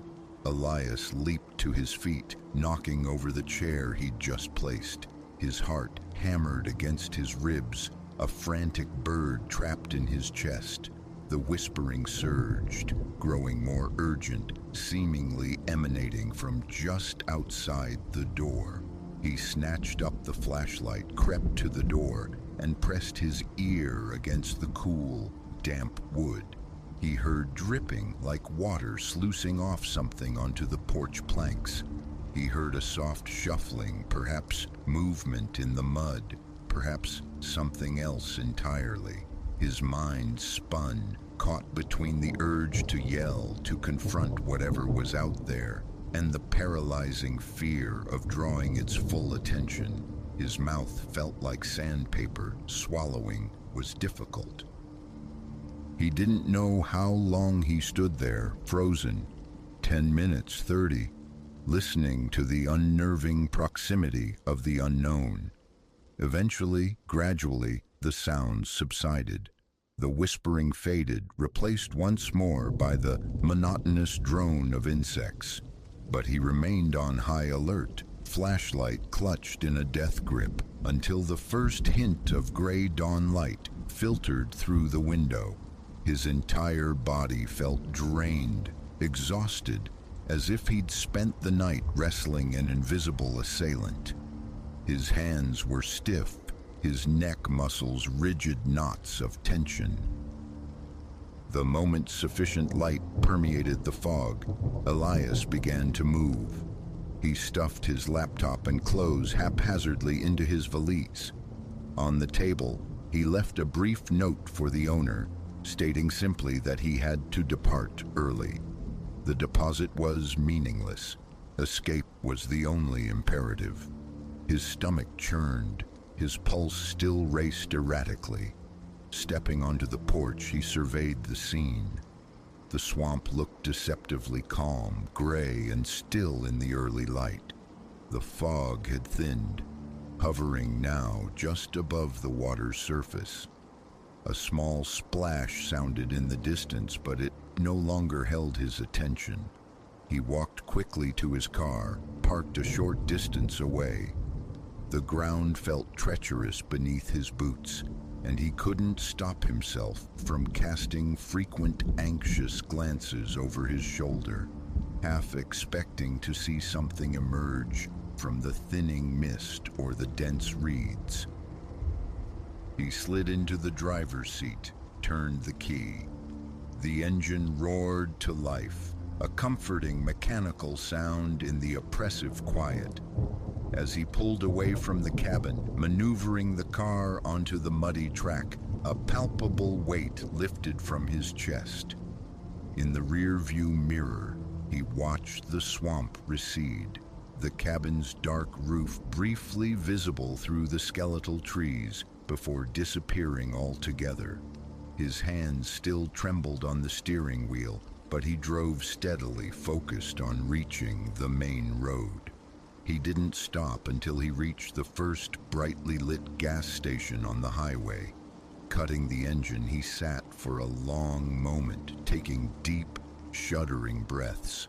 His shirt was damp with cold sweat. His eyes felt heavy, gritty with exhaustion. Getting out, he stretched his aching limbs and caught his reflection in the station's window. A pale, drawn face, etched with fatigue and lingering fear. The memory of the whispers, the spectral lights, the tapping, the thud, the glimpsed shape. It all replayed vividly in his mind.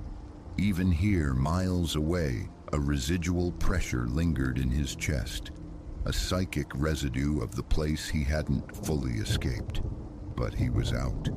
That was enough. He wouldn't try to explain it, wouldn't seek validation. He was simply glad to be free of that property. Back in the car, he merged onto the highway, the smooth asphalt humming beneath the tires. With each mile marker that passed, the tension in his shoulders eased fractionally. His only plan was to find lodging elsewhere, anywhere far from swamps, far from fog that concealed drifting lights, far from voices that whispered from the mud and the reeds. He drove on, watching the numbers climb on the odometer, resolutely refusing to look back.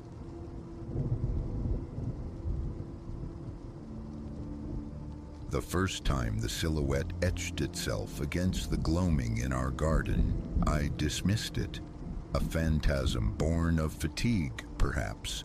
A contortion of shadow thrown by the ancient maple, or merely the day's anxieties coalescing in the periphery. But night after night unveiled its return. Static, sentinel, always anchored to that identical patch of lawn. And the cold conviction grew. This was no retinal trickery, but a presence as tangible as the dread it seeded. It began scarcely a month after we'd claimed the house. My wife, Clara, and I had been swept away by the sheer fortune of it. A sprawling home nestled in a somnolent suburban fold, boasting a generous backyard for our young ones. The previous occupants had practically fled, their haste wrapped in vague explanations we, intoxicated by new beginnings, never probed. Our luck felt unearned, almost suspicious. Those initial weeks dissolved in a blur of cardboard mountains, the ballet of furniture arrangement, the carving of new routines into the unfamiliar space. Only when the domestic chaos subsided did the strangeness surface. I was burning midnight oil in the study, fingers tracing lines of code, when a stillness outside the window snagged my attention. A glance, then a frozen stare. There, planted impossibly in the center of the moon-washed grass, stood a shape. Humanoid, yes, but elongated, unnervingly slender, obscured by the deep night ink. I blinked, willing the illusion away. Looked again. Nothing. Exhaustion, I told myself, burying the image as I sought sleep. Yet the following night, it materialized anew. And the night after, ever rooted to its spot, ever immobile, ever dissolving the instant my focus sharpened. For days I held the secret, unwilling to burden Clara, nursing a desperate hope that my mind was the sole architect of this nocturnal visitor. But a week of these silent vigils frayed my resolve. "Dearest," I began one morning, striving for nonchalance over steaming mugs, "have you glimpsed anything unusual out back, late at night?" Clara's gaze lifted, her brow knitting. "Unusual? In what way?" Hesitation prickled. The notion suddenly felt absurdly flimsy, like someone standing there. Her eyes widened, alarm flaring. "What? Elias, no! Has someone been trespassing?" I backpedaled swiftly, regretting the breach. No, likely nothing. Shadows deceiving me, I'm sure. But that evening, compelled to anchor my sanity, I coaxed Clara into joining my watch. We sat shrouded in the study's darkness, twin pairs of eyes fixed on the vacant lawn beyond the glass. Time stretched, thin and taut. Just as I considered surrender to sleep, Clara inhaled sharply. "Merciful heavens," she breathed. "Elias, look." Ice sluiced through my veins as my eyes followed hers. There it stood, the form precisely as I'd witnessed it, night upon night, an effigy of absolute stillness. "What is that?" Clara whispered, her voice a tremor in the quiet room. I could only shake my head, mute. We remained transfixed, caught in a horrified tableau that felt eternal but likely spanned mere minutes. Then, inevitably, a blink, and the lawn was empty once more. Clara was deeply unsettled. "We have to phone the constabulary," she insisted. I agreed, though the words felt hollow even as I formed them. "Good evening, officer. We seem to have a spectral loiterer." Nevertheless, the call was made. The responding officers projected an air of patient skepticism. No footprints marred the dew-kissed grass. No gate latch was disturbed. A prankster neighbor, they suggested gently, or perhaps deer. We knew better. Neither suggestion accounted for the chilling presence we'd both beheld. In the ensuing weeks, our nocturnal guest became a malignancy gnawing at our peace. We fortified the perimeter with motion-sensitive floodlights, installed a bleating security system. Neither ever stirred. We attempted dedicated vigils, only to find the figure materialized solely during moments of inattention, as if privy to our very gaze. Our children, blessedly, remained untouched by the creeping unease, but Clara and I were steadily unraveling. Every creak became an intrusion, every shadow a potential manifestation. Arguments sparked like faulty wiring. Sleep offered little refuge. The house, once a symbol of hope, now felt like a pressure cooker for our fraying sanity. Then arrived the night that fractured everything. Sleep eluded me again. I found myself drawn to the study window, a reluctant moth to a terrifying flame. The figure appeared, punctual as ever, a stark cutout against the luminous grass. But tonight, a deviation. It moved. In all the preceding weeks, it hadn't betrayed the slightest quiver. Now, with agonizing slowness, a jerky rotation began. Its head turned, fixing its unseen gaze directly upon me. A visceral cold seized me, draining the blood from my face. Featureless though it remained, I knew it saw me. I felt the weight of its stare pressing through the window pane, through the intervening darkness. Instinct usurped thought. I bolted from the room, bursting through the back door into the cool night air. I had to confront it to finally grasp the nature of this thing. It hadn't vanished. It stood its ground, still regarding me. As I advanced, hesitant steps crunching on the grass, details sharpened under the moonlight. Impossibly tall, easily 7 feet, with limbs disproportionately long and spindly, defying human anatomy. Its surface, less skin than an absolute absence of light, was a profound matte black that seemed to drink the moonbeams. I halted perhaps 10 feet away, my heart a frantic drum against my ribs. "What are you?" The question tore from my throat, ragged and trembling. "What is it you want?" Silence was its only reply. The featureless void of its face held more terror than any grotesque mask could conjure. Then another movement. An arm impossibly elongated began to ascend, reaching, extending towards me. I scrambled backward, tripping, a clumsy retreat fueled by primal fear. As I fell, I saw its fingers lengthen, stretching, questing for me.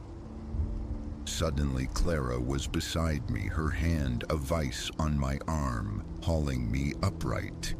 "Elias, what in God's name are you doing?" she cried, her voice sharp with fear. I twisted to look at her, then snapped my head back towards the figure's position. Gone.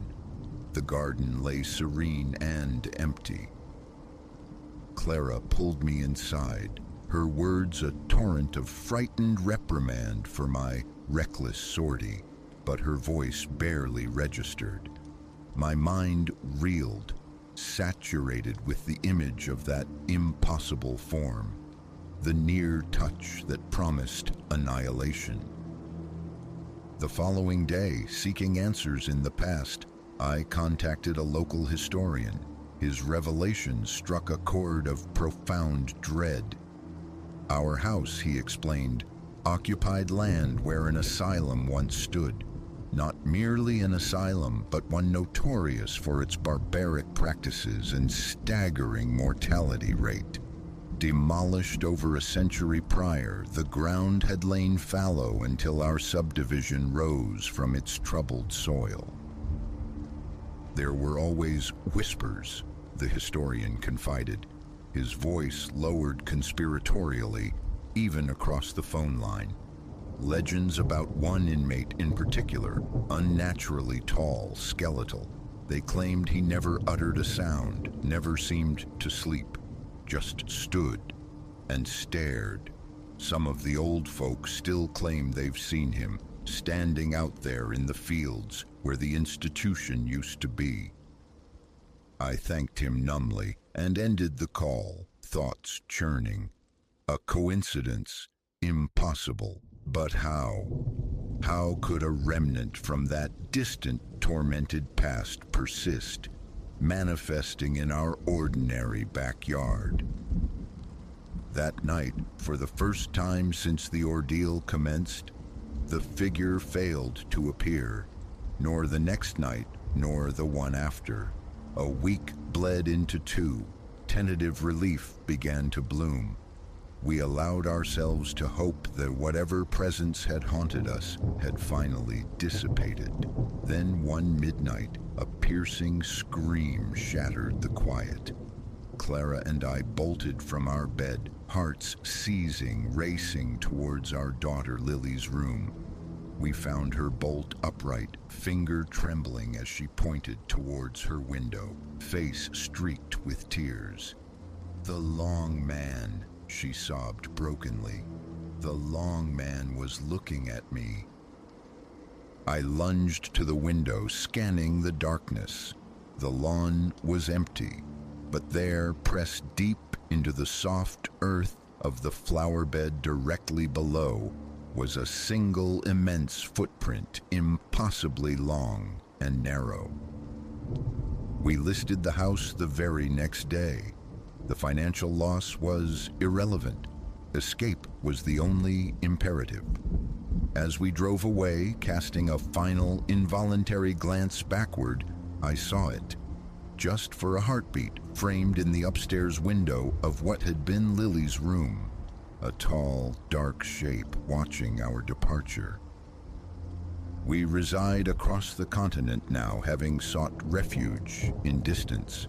Yet sometimes in the deepest hours of the night, my gaze drifts unwillingly to darkened windows, scrutinizing the interplay of shadow and light.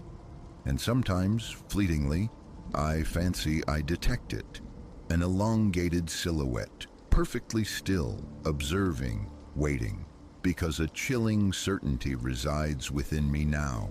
That entity, whatever its nature, whatever its purpose, was never tethered to the house, nor the land beneath it. It was tethered to us, and I fear, with a certainty that chills me more than any winter night, that sooner or later it will find us again.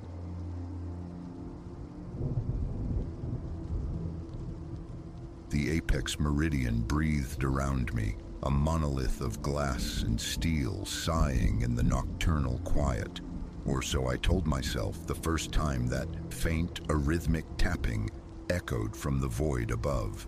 Building settling structural groans, the usual graveyard shift lullabies, but the half-gnawed relic of a sandwich, discovered weeks later in the glacial hum of a 35th floor refrigerator no one ever used. That dissonant note shattered the mundane. With a dawning visceral dread, the realization struck. Someone dwelled within the hollows of our workplace, a phantom hidden in the stark fluorescence. 6 months I'd haunted the apex meridian's 50 stories, a nocturnal scholar named Silas, trading vigilance for study hours. A plum assignment, they called it, guardian of echoing corridors and slumbering workstations. Below, the city pulsed, oblivious. Within, only the spectral glow of emergency exits and the occasional insomniac drone, tapping away on a lower floor disturbed the profound stillness. My ritual, the slow patrol, the hypnotic dance of camera feeds, the solitary watch against intrusions that never came. Keeping consciousness tethered was the true challenge. October yielded a Tuesday steeped in pre-winter chill. 2 hours past midnight, the 30th floor lay draped in shadows, my flashlight beam carving a lonely path. Then the sound, a delicate scuff-scuff, impossibly close, seemingly originating from the plenum space directly overhead. Not the building's usual repertoire of sighs and creaks. This was deliberate. I halted, breath held captive.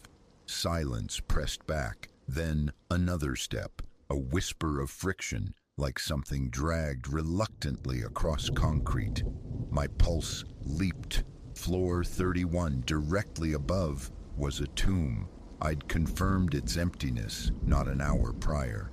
Marco, my voice tight, crackled over the radio, eyes on 31.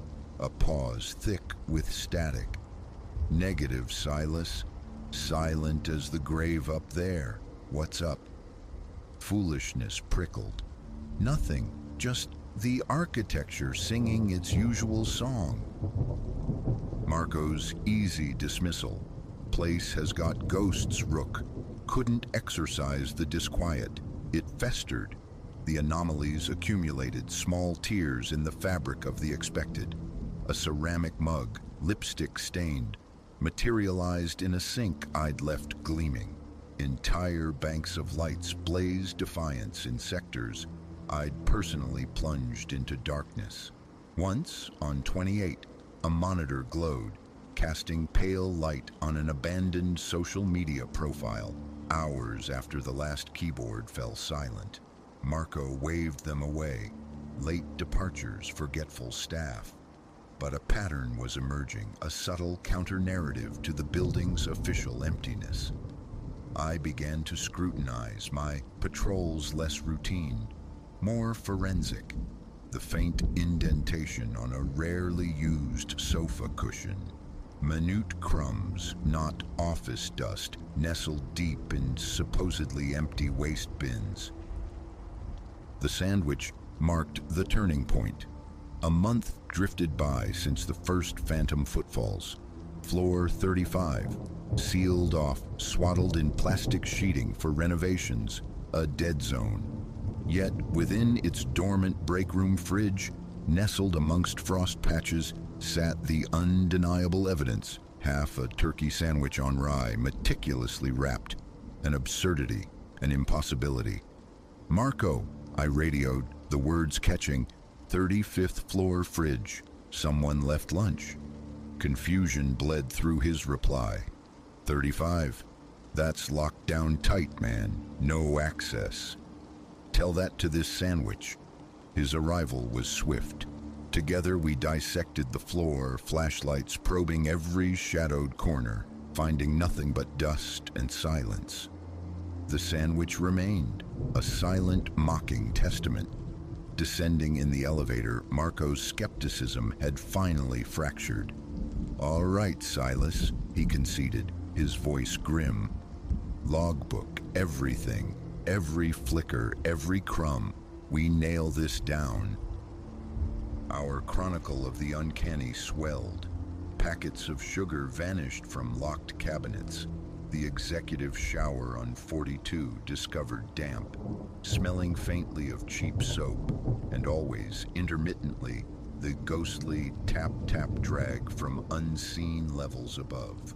We presented our dossier of disturbances to the building supervisor, a man whose world revolved around plumbing invoices and tenant complaints. He listened with polite impatience, offering platitudes. Janitorial staff work odd hours, he'd offered, or perhaps diligent employees pulling all-nighters. Without a corporeal trespasser caught red-handed, his hands were tied, but I felt it, a certainty cold and sharp. We weren't alone. An unseen presence cohabited our vertical city. a scavenger feasting on the detritus of corporate life. December arrived, bleeding into a Friday night, pregnant with holiday exodus. Marco was out sick. The apex meridian belonged solely to me and the deepening silence.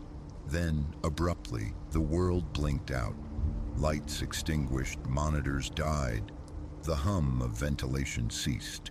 A profound, suffocating blackness descended, instantly punctured by the angry crimson glare of the emergency lighting. My radio, clutched instinctively, was inert, dead air. The backup generator, our lifeline, hadn't engaged. A cold dread, sharper than any before, clawed its way up my spine. This wasn't failure, this was sabotage. Towards the nearest stairwell, my boots echoing unnaturally loud. Hand on the heavy fire door, I heard it, not the stealthy shuffle this time, but frantic, pounding footfalls descending from the floors above. Closer, echoing, amplified in the concrete shaft. Pure instinct, I let the door slam shut, recoiling, eyes darting for refuge. A janitor's closet, inches away. I plunged inside, pulling the louvered door tight just as the stairwell door burst open with a violent clang.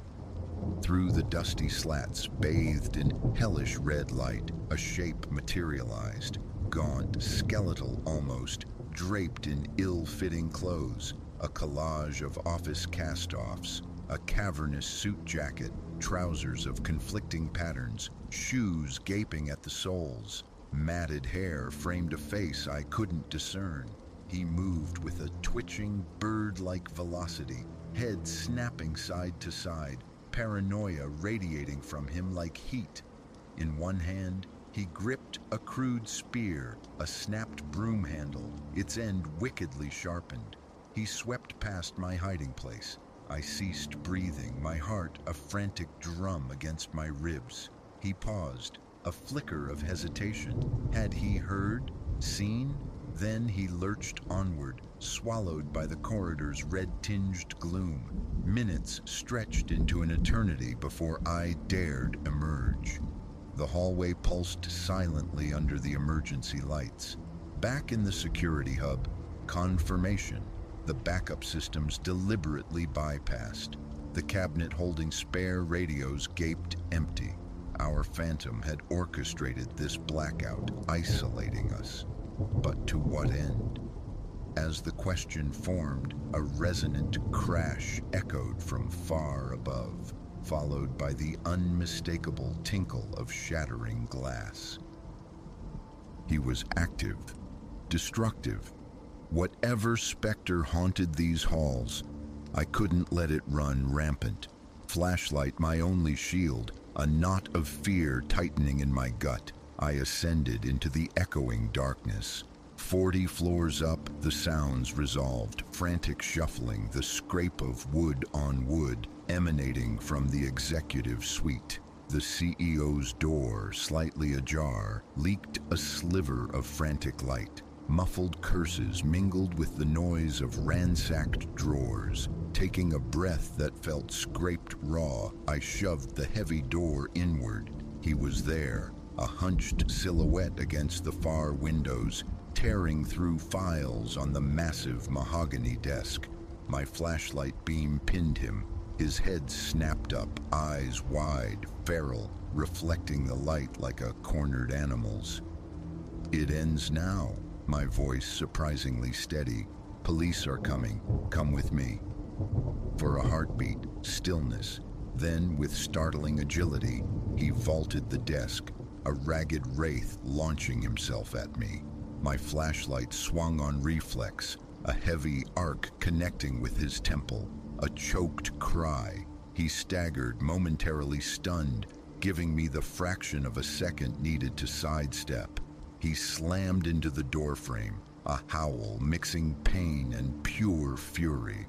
Before he could reorient, I drove forward, tackling him low, my weight bearing him down onto the plush carpet. He erupted beneath me, a whirlwind of sharp elbows, teeth, and desperation. "Why? I gasped, struggling to maintain purchase. "What do you want?"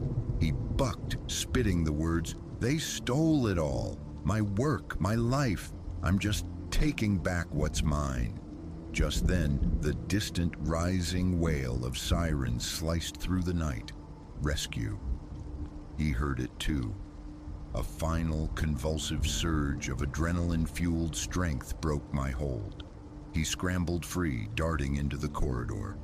I gave chase, flashlight beam bouncing erratically, but he moved with an unnerving familiarity, melting into a service passage I hadn't known existed. He vanished. By the time uniformed officers flooded the floor, the apex meridian had swallowed its ghost once more. The subsequent sweep yielded little beyond his squalid lair. A forgotten utility closet on the 49th floor, a nest woven from stolen blankets, discarded food wrappers, and piles of incoherent notes. The story surfaced fragmented. Arthur Finch, a mid-level analyst dismissed years prior for instability. Rather than departing, he had simply dissolved into the building's hidden spaces, subsisting like a fungus. Convinced corporate malfeasance had unjustly destroyed him, obsessively hunting for proof within the very walls that had rejected him. Apex Meridian underwent a security metamorphosis. Sensors bloomed in forgotten corners, protocols tightened like fists. Yet sometimes adrift in the profound quiet of the late shift, when the building sighs its metallic sighs, a floorboard creaks overhead just so. A trick of acoustics? Or the lingering echo of Finch's passage? Is he truly expunged or merely dormant, watching from some unmapped recess? The certainty remains elusive, but this I know. The benign facade of an empty office tower is forever fractured. Beneath the polished surfaces, unseen narratives can fester, and sometimes the most terrifying vacancies are the ones occupied in secret.